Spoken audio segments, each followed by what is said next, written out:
पांडे जी, ये बात यहीं आकर अटकती है कि बीजेपी ने जो याचिकाएं लगाई, जिसकी वजह से ये सबूत वाला प्रकरण पिछले 5 साल यानी पिछली सरकार में दब सा गया, सामने नहीं आ पाया, और इसके लिए बीजेपी को भी जिम्मेदार कांग्रेस बार बार ठहराती है।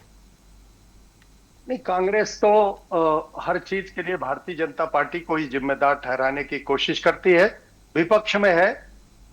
और वो उसका फर्ज भी बनता है कि वो आरोप लगाए, लेकिन सच्चाई के बारे में थोड़ी सी हम पड़ताल करें इस डिबेट में।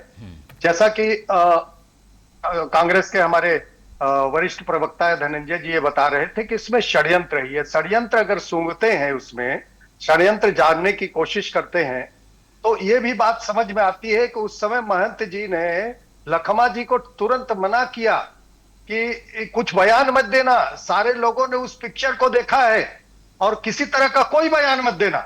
और बल्कि उन्होंने हाथ उठा के एक प्रकार से धमकाने भी कोशिश की थी। मुख्यमंत्री जी हमारे जो थे उस समय के, मतलब जो 5 साल अभी रहे, भूपेश बघेल जी, वो कहते हैं कि सबूत तो मेरी जेब में है। देखिए, मैं आपको बता दूं, न्यायालयीन प्रक्रिया ये होती है, जब सबूत होता है तो ऐसी स्थिति में न्यायालय के दरवाजे खुले रहते हैं।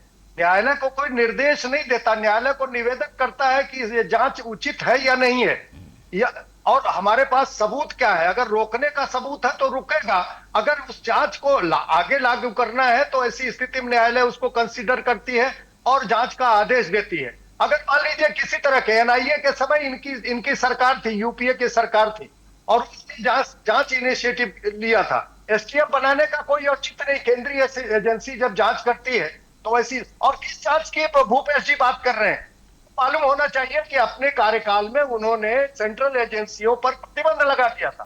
सीबीआई किसी तरह के कोई जांच नहीं कर सकती। इन्होंने जो एसटीएफ बनाया था, इनके मालूम है कि इन्होंने एसटीएफ जो बनाने की कोशिश की थी, उसके क्षेत्राधिकार के अंतर्गत नहीं था। इसमें जो है कोर्ट ऑफ लॉ ने उसको जो है रोक दिया।